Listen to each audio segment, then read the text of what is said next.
Hello, I'm Earl Wilson. We're continuing the upward and outward phase of our series, especially for men. And in this segment, we're going to talk about something that's probably very real to many of you, and that's defensiveness. You know, defensive means that you're self-protective, that you are aware of things that people say and do, and you want to protect yourself from those feelings that often go along with that. So today we're going to give you some practical help in terms of knowing how to respond if you want to change this aspect. I've found in my own life that the more defensive I am, the less I grow.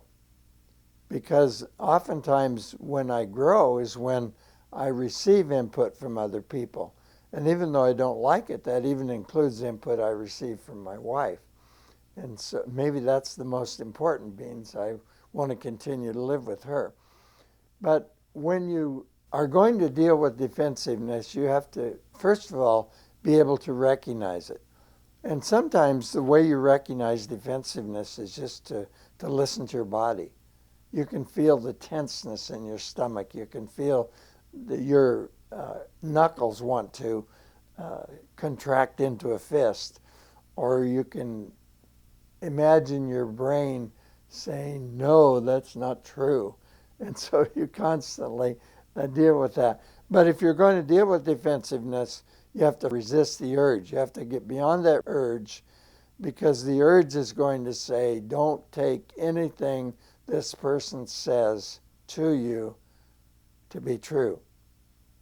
Don't let it get to you. Deny it. Argue about it. What often happens is that people change the subject. And the way people often change the subject is by simply saying, yeah, but. Yeah, but you. So if Sandy says to me, you promised you would take the garbage out every day, I can respond in several ways. I can say, non-defensively, I didn't do that, did I? I apologize for that, and I will do it now, and I will continue to do it as I promised. That's a good non-defensive response. That usually results in a smile, maybe not right at the moment, but at least by the time I've followed through. But the typical response is yeah, but you told me you were going to do such and you haven't done it. And so that turns your relationship into a battleground. And unfortunately, many times couples respond by changing the subject. And if you will resist that urge to change the subject and hear the other person out, you can learn a lot that will be very helpful to you. One of the hardest things I've ever done was I decided to spend a year and try to do something about some of my defensiveness. Now, I don't know why I thought about that, but I did. So I determined one of the things I would do during that year is when people would say something to me that I felt was critical, I would ask them to tell me more. And that was a shock, because they usually had more to tell me. But in listening to that, I began to sort out and realize there's some truth in that. And I began to recognize, okay, that's true and I need to attend to it. Or I would say, well, I'm not sure that that's true, but I can still learn more about it. So just being willing to give and receive input is very, very important. And I found the best way to do that is just to ask them to tell me more. If the criticism is unjust, which on occasion it is, not always, the person usually won't be able to tell you more. And sometimes I've even had people say, well, maybe that wasn't true. Maybe I was thinking about someone else. But there are more times than not that say, well, it is true, and here's how it was manifest.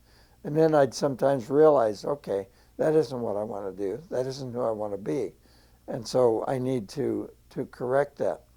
Now, after you ask for more details, then the next thing to do that really helps is to take time to process. And sometimes I'll do that when someone says something to me and I feel defensive, I say, can I get back to you on that tomorrow? I need to think through this.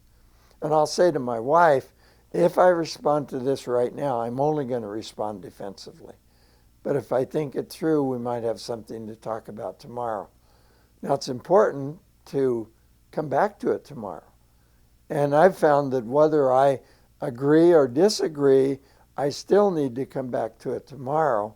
But if it's tomorrow rather than today, I'm much more apt to be able to have a discussion about the issue that's going to be productive as opposed to a non-productive one.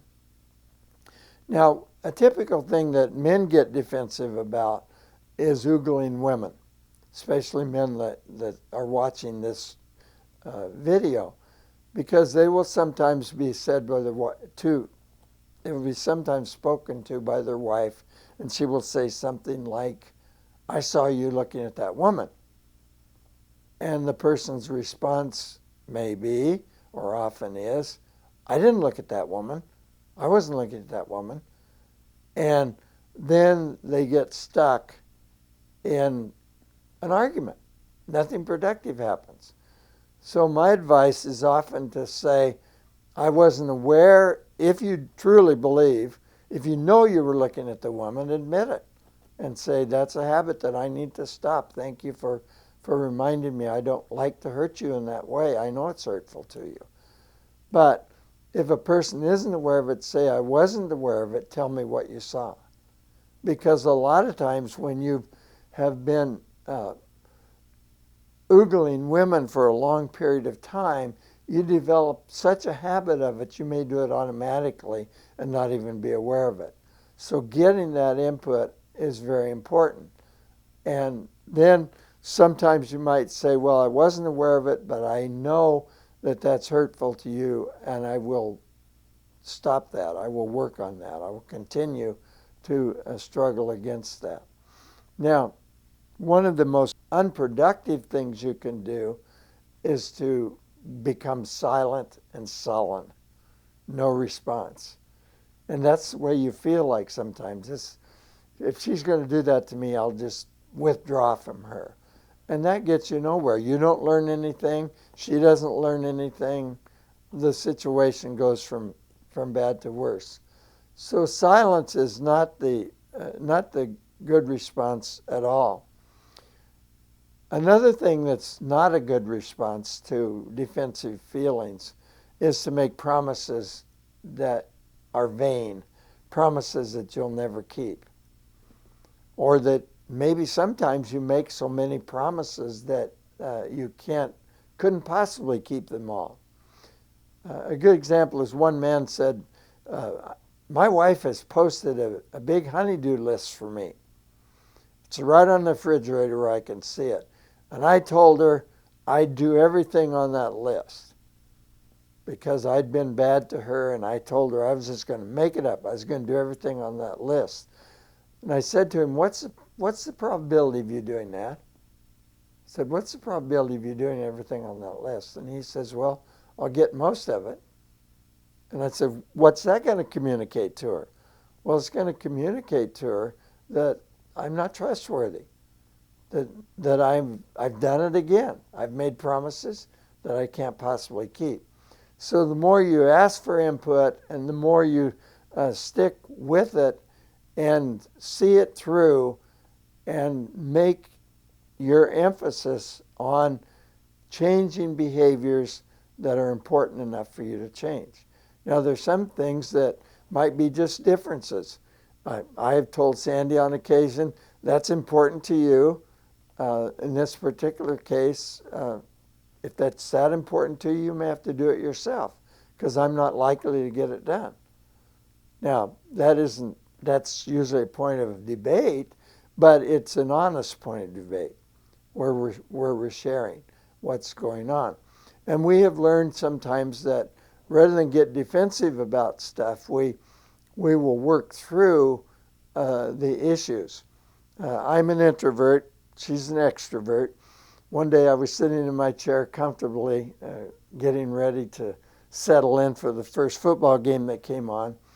And she came in and she says, you want to go to the mall with me, or you want to stay home and be an old poop?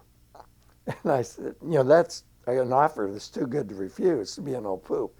And I said, well, that wouldn't, I don't think that sounds very good.